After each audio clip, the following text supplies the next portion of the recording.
नांदेड जिल्ह्यामध्ये गेल्या 10 दिवसांपासून पावसाने दडी मारल्यामुळे 80% क्षेत्रावरची पेरणी धोक्यात आली आहे। सोयाबीन आणि कापसाची कोळी पिकं सुकू लागली आहेत। त्याच्यामुळे शेतकरी तुषार सिंचनाद्वारे पिकं जगवण्याची धडपड करतात।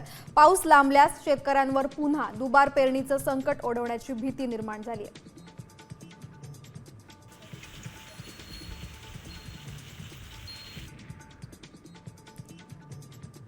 हिंगोलीमध्ये कोरड्या हवामानामुळे खरीप पिकं संकटात असतानाच वन्य प्राण्यांचं नवं संकट ओढावलंय। नीलगाय, रानडुक्कर या सोयाबीन, कापूस आणि तूर पिकं नष्ट करतायत। त्याच्यामुळे सोन गावामधल्या सापट गावच्या शेतकऱ्याच्या पिकांचं अतोनात नुकसान झालंय। वन्य प्राण्यांच्या बंदोबस्ताची मागणी करत हवालदिल शेतकऱ्यानं सरकारकडे संताप व्यक्त केलाय।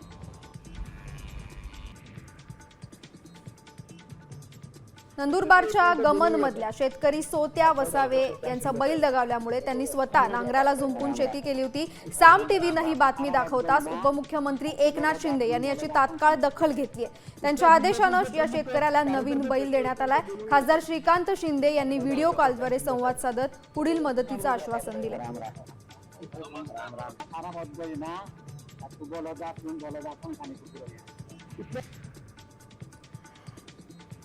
राज्यामध्ये सोयाबीन बियाणं न उगवल्यामुळे शेतकऱ्यांची मोठी फसवणूक झाली। 10 जिल्ह्यांमधल्या तक्रारींवरून कृषी मंत्री दत्ता भरणे यांनी 6581 नमुने तपासल्याची माहिती दिली आहे। या प्रकरणी 18 बियाणं कंपनींवर कोर्टामध्ये गुन्हे दाखल करण्यात आलेत। मुख्यमंत्र्यांच्या आदेशानुसार बियाणं बदलून देण्याची आणि कडक कारवाईची प्रक्रिया सुरू आहे। राज्यामध्ये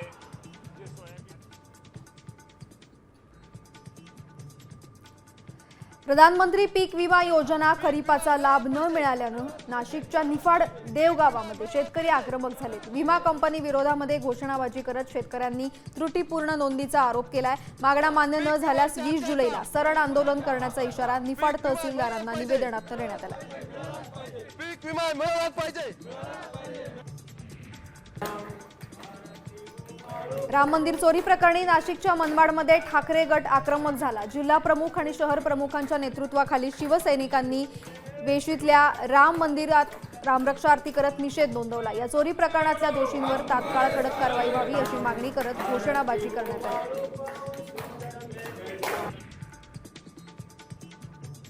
यवतमाळच्या उमरखेड तालुक्यातल्या करंजी इथं पत्नी सासरी परत येत नाही, यामुळे पतीनं थेट मोबाईल टॉवरवर चढून वीरुगिरी केली। पत्नी आल्याशिवाय खाली न उतरण्याचा पवित्रा त्यांनी घेतला होता। अखेर पोलिसांनी घटनास्थळी धाव घेत पत्नीची मध्यस्थी घडवून आणल्यानंतर हा तरुण सुखरूप खाली उतरला।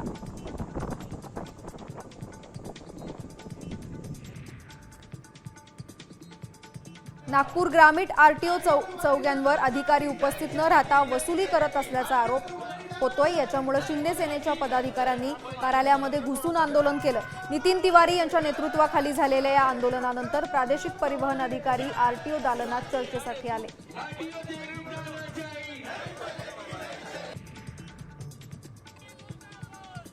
नागपूरमध्ये आम आदमी पक्षाने E20 पेट्रोल सक्ती विरोधात आंदोलन केले। आम आदमी पक्षाचा E20 पेट्रोलला विरोध नसून ते सक्ती न लादता टप्प्याटप्प्याने लागू करावं आणि ग्राहकांच्या प्रतिक्रिया घेऊनच वितरण करावं अशी मागणी आंदोलकांनी केली।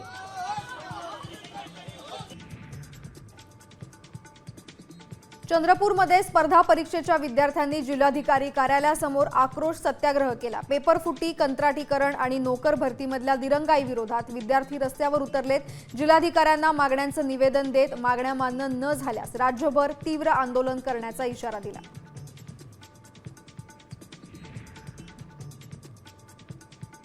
वसई विरार पालिकेवर मनसेनं तिरडीसह प्रतिकात्मक अंत्ययात्रा काढत अनोखं आंदोलन केले। अतिवृष्टीमुळे झालेल्या 11 जणांच्या मृत्यूला मनसेनं पालिका प्रशासनाला जबाबदार धरले।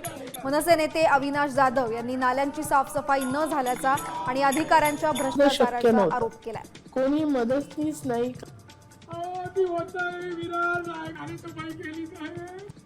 परभणीच्या जिंतूरमध्ये राष्ट्रवादी अजित पवार गटाचं स्मार्ट मीटर विरोधात आंदोलन सुरू होतं। यावेळी कार्यकर्ते उभ्या असलेल्या पाण्याच्या हौदाचं जीर्ण झाकण कोसळलं आणि काही कार्यकर्ते थेट हौदात पडले। या 4 कार्यकर्त्यांना बाहेर काढण्यात आले। यातले 2 कार्यकर्ते जखमी झाले।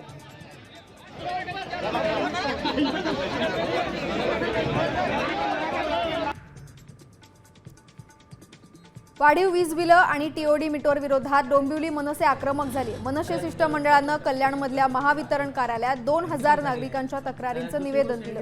मीटर बदलल्यानंतर आलेल्या जाचक बिलांची चौकशी करण्याची मागणी केली. 8 दिवसात मागण्या मान्य न झाल्यास वीज ग्राहकांसह तीव्र आंदोलनाचा इशारा मनसेनं दिलाय. तुमच्या वेबसाईटवर कॅलिब्रेशन सर्टिफिकेट आहे का? मेंटेनन्ससाठी आहे. दुसरी नांदेडच्या किनवटमधल्या शासकीय आश्रमशाळेत दूषित पाणी, निकृष्ट आहार आणि अस्वच्छतेमुळे विद्यार्थी आक्रमक झाले. त्यांनी आदिवासी विकास प्रकल्प अधिकारी कार्यालयावर धडक आंदोलन केलं. काही दिवसांपूर्वी एका विद्यार्थिनीला विजेचा धक्का लागून सुद्धा प्रशासनानं याकडे दुर्लक्ष केल्याचा आरोप विद्यार्थ्यांनी केलाय.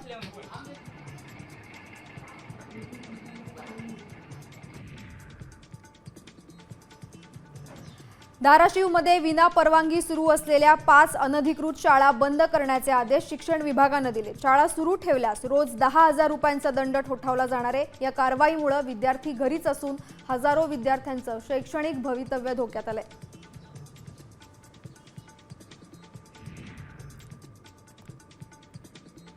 नांदेडमधल्या जिल्हा परिषद शाळेत शिक्षक वेळेवर येत नसल्यामुळे संतप्त ग्रामस्थ आणि पालकांनी शिक्षकांना गेटवरच घेराव घातला. मुख्यालयी न राहता बाहेरून ये-जा करणाऱ्या या शिक्षकांमुळे विद्यार्थ्यांचं शैक्षणिक नुकसान होत आहे. त्याच्यावर कारवाईची मागणी होती.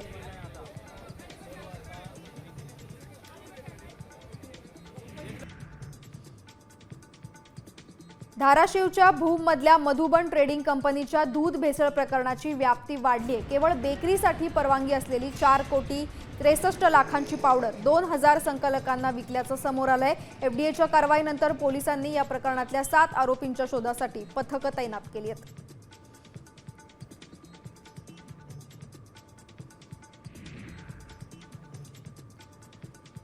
शरद पवार गटाचे नेते दिलीप वळसे पाटील यांनी एफडीएच्या दूध खरेदीच्या नव्या नियमांवर सवाल उपस्थित केलाय. नव्या नियमांनुसार निश्चित फॅट आणि एसएनएफ नसलेलं दूध डेअरींना नाकारावं लागेल. त्यामुळे गाईचं दूध उत्पादक, ग्रामीण आणि आदिवासी शेतकरी अडचणीत येतील. शेतकऱ्यांचं नुकसान टाळण्यासाठी या जाचक नियमांचा फेरविचार करण्याची मागणी करण्यात येते.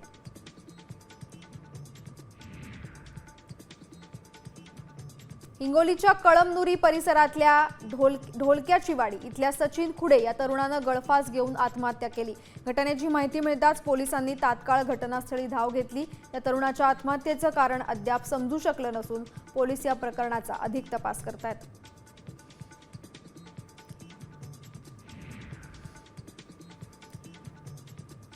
नांदेड बस स्थानक परिसरामध्ये पैशांच्या वादातनं सागर केळकर या 17 वर्षीय युवकाची चाकूनं भोसकून हत्या करण्यात आली आहे. अविनाश उर्फ बाटल्या इंगोले आणि शुभम इंगोले या 2 सख्या भावांनी त्याच्यावर प्राणघातक वार केले. या प्रकरणी पोलिसांनी दोन्ही आरोपींना अटक केली.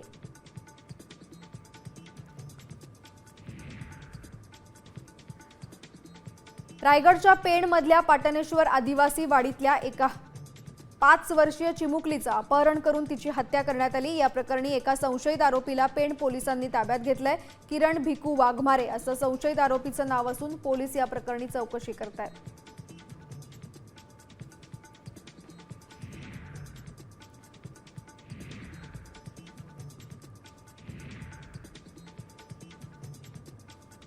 अहिल्यानगर सोलापूर महामार्गावरच्या रुई छत्तीशी शिवारात रस्ता ओलांडताना वारकरी वसंतराव गवते यांना भरधाव पिकअपनं जोरदार धडक दिली. या अपघातामध्ये ते गंभीर जखमी झाले असून चालक फरार झालाय. त्यांच्यावर जिल्हा रुग्णालयामध्ये उपचार सुरू आहेत.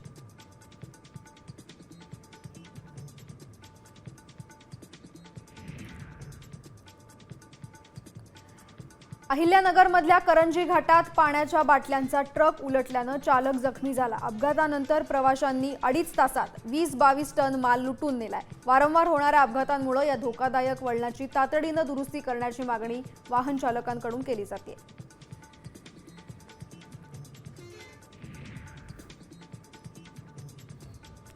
पुण्यातल्या नारायणपेठ पोलीस चौकीजवळ एका भरधाव कारनी अनेक गाड्यांना जोरदार धडक दिली. या भीषण अपघातामध्ये 3 जण किरकोळ जखमी झाले. नारायणपेठ पोलीस या प्रकरणाचा अधिक तपास करतायत.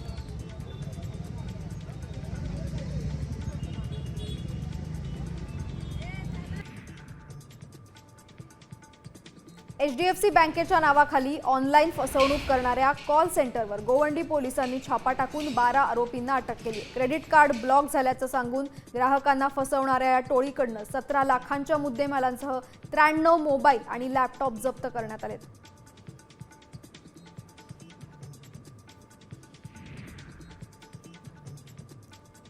भाजपा आमदार संजय उपाध्याय यांच्या नावे आणि आवाजाची नक्कल करून फसवणूक करणाऱ्या आरोपीला पोलिसांनी लखनौमधून अटक केली। स्वतःला आमदाराचा PA सांगत होता। या आरोपीनं शिक्षणाचं शुल्क आणि हॉटेल बुकिंगच्या बहाण्यानं नागरिकांना गंडा घातल्याचं उघड झालंय।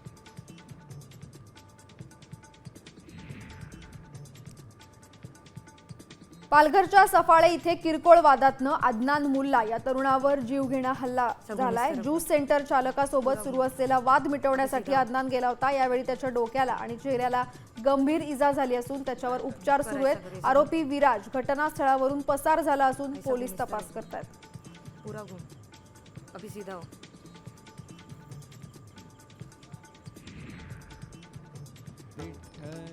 जगद्गुरू संत तुकाराम महाराज यांच्या पालखीनं विठू नामाच्या गजरात अवघड आणि नागमोडी वळणांचा रोटी घाट यशस्वीपणे सर केलाय। हे विहंगम दृश्य पाहण्यासाठी गावकऱ्यांनी मोठी गर्दी केली होती। या पालखीचा बारामती मधल्या उंदवडी इथं मुक्काम असणार आहे।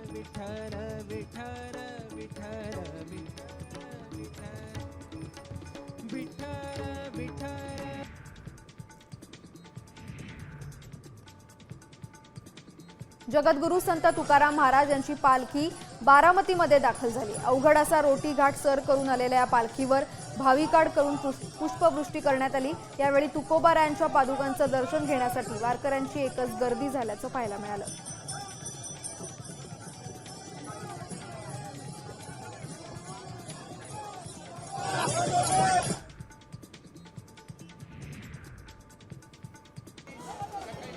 संत तुकाराम महाराज पालखीनं पुण्यामधल्या कठीण रोटी घाट सर केला। हा नागमोडी घाट सर करताना वारकऱ्यांची दमछाक होते। वारकऱ्यांच्या सेवेसाठी घाट संपतात सामाजिक संस्थांनी मोफत पाणी बॉटल्सचं वाटप केलं।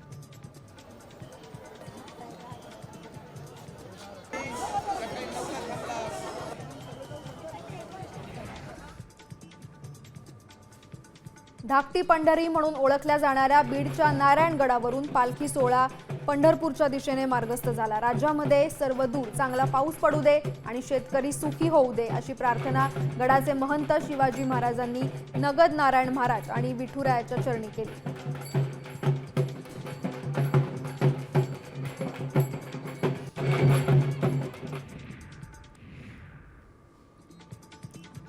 उल्हासनगरमध्ये भरधाव कारनी दुचाकीला धडक दिली। कल्याणमधल्या नामांकित सोने व्यापारी अविनाश मुथा यांना अपघातानंतर जखमी व्यक्तीच्या अंगावरून पुन्हा कार चालवून पलायन केल्याचा आरोप आहे।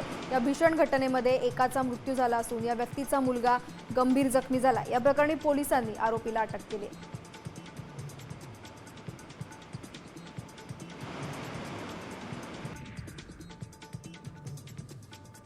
वसईमधल्या आनंदनगर परिसरात एका महिलेवर पत्रा कोसळला। याचा CCTV आता समोर आलाय। दीपा दिनोजिया या महिलेवर अचानक एका इमारतीवरचा पत्रा कोसळला। या दुर्घटनेमध्ये दीपा गंभीर जखमी झाली असून त्यांच्यावर रुग्णालयात उपचार सुरू आहेत।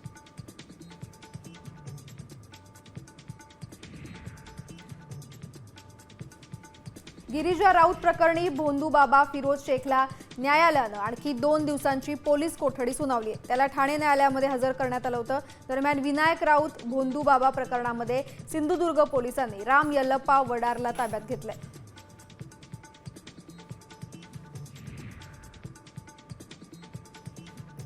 घाटकोपरमध्ये शिक्षिका उमा त्रिलोटकरांनी SIR नोंदणीच्या कामाच्या तणावाला कंटाळून शाळेतच झोपेच्या गोळ्या खाऊन आत्महत्या करण्याचा प्रयत्न केला। पती आजारी असल्यानं त्यांनी या कामातनं सूट मागितली होती, मात्र प्रशासनानं दुर्लक्ष केलं। सध्या त्यांच्यावर उपचार सुरू असून त्यांची प्रकृती स्थिर आहे।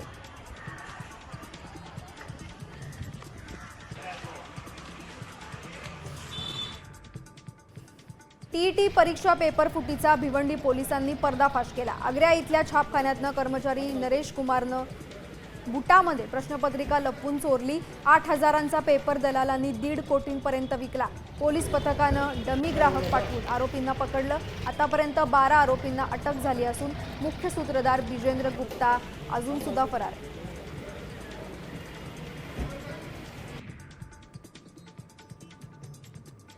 केतन अग्रवाल हत्या प्रकरणाला आता नवं वळण मिळालंय. न्याय मिळत नसल्यानं केतनची आई राखी अग्रवाल यांनी थेट पंतप्रधान मोदींना पत्र लिहिलंय. केतनच्या खून प्रकरणाची फाईल बंद पडू देऊ नका आणि या प्रकरणाचा तपास करून योग्य रीतीने न्याय द्यावा अशी मागणी त्यांनी मोदींकडे केली. देखो इसकी हंसी, देखो देखो इसकी नाशिकच्या भावली धबधबा पर्यटक मारहाण प्रकरणामध्ये नाशिक ग्रामीण पोलिसांनी मोठी कारवाई केली. पोलिसांनी इगतपुरी परिसरातनं 9 आरोपींना अटक केली. यातला एक आरोपी हा हत्येच्या गुन्ह्यामधला असल्याची माहिती पोलिसांनी दिली आहे.